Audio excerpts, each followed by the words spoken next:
Next up at UFC Vegas 91, we have the newest addition to the card. James Llontop was originally supposed to fight Gabe Green. Gabe Green dropped. He is gone. He is out of here. And Chris Padilla is stepping up on short notice to replace him. It's about 4 or 5 days notice, something like that. Maybe a week. But either way, we have Chris Padilla, 13-6 in his career. He is 4-1 in his last 5, and he is stepping up on short notice, and he's taking on James Llontop. James Llontop is 14-2 in his career. He is 5-0 in his last 5, and he is riding a 12-fight win streak. This could be a very interesting fight. This could be a fun fight because James Llontop is a very experienced UFC debut, as is Chris Padilla. So we don't have 2 Contender Series guys that are 6-1 and 5-0. None of that.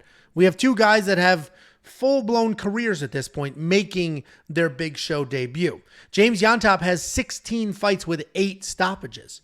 And I've talked about this many times. I love seeing a mixed bag of finishes and decisions because I know he can go the distance, but I know that he can be dangerous as well. Okay.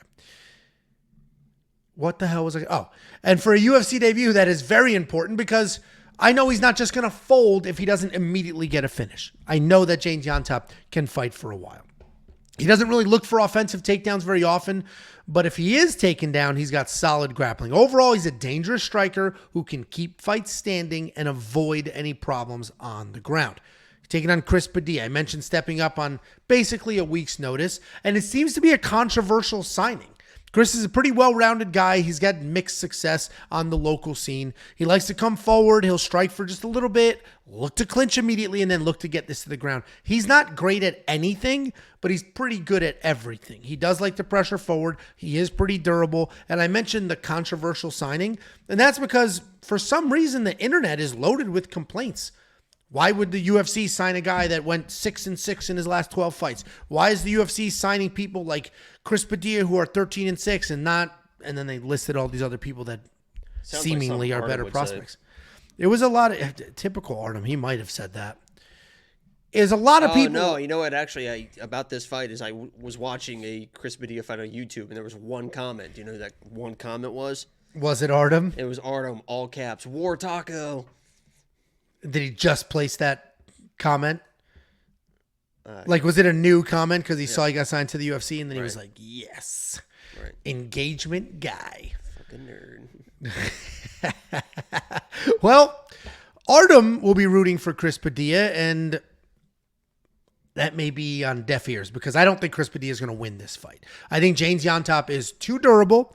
I think he's too good of a striker. I think his wrestling defense should be good enough to keep this standing, and Chris doesn't even shoot real takedowns. It's mostly clinch work. So I think James Llontop is going to win this fight. I don't know what the odds are this minute. These odds basically dropped today. I saw he was minus 350. I don't know if they've moved since then, but I'm on the Llontop side. I think he gets it done, not to mention he was the guy in the full camp to begin with, and he was supposed to fight a UFC veteran in Gabe Green. What do you think, Jakey boy? Yeah, this guy, Llontop, he probably is the better fighter. He's the guy that probably does belong in the UFC. He's got decent striking, decent wrestling, decent grappling. But when I'm watching this guy, I don't see anything that really stands out. And I see these odds at minus 350. And yeah, he probably should be the better fighter. But this Chris Padilla dude is a pretty tough dude. And I think this fight is very similar. They're both kind of low output, right? They want to kind of sit on shots a little bit more. They both can get hit. They both can get taken down.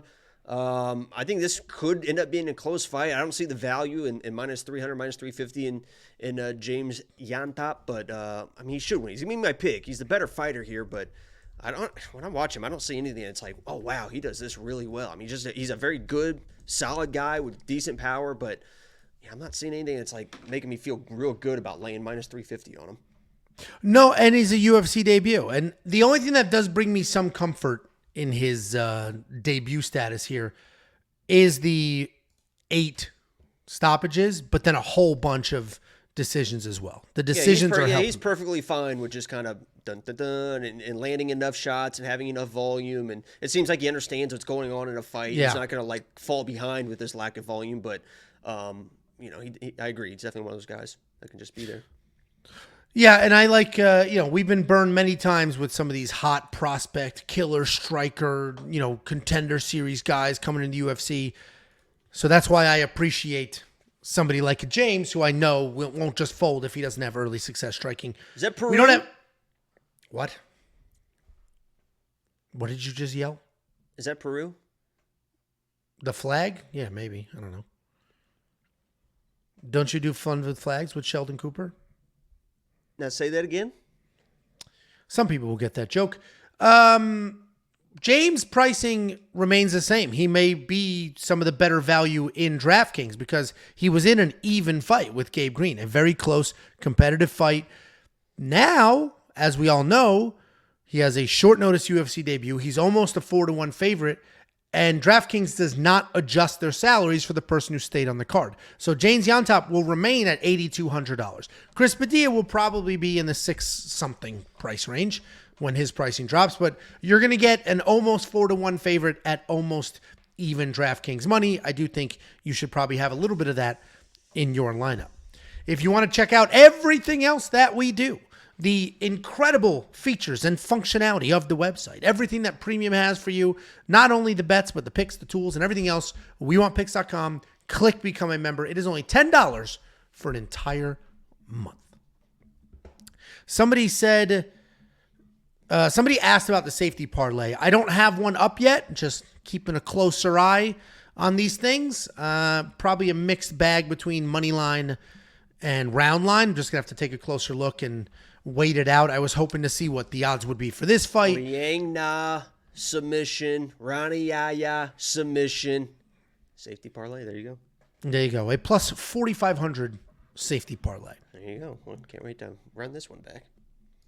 Before you go, let me give you $50. Anybody who goes to WeWantPicks.com/bets and signs up with any one of our affiliate partners gets $50 as a thank you. Use the link, sign up, make a deposit. We send you $50 as a thank you.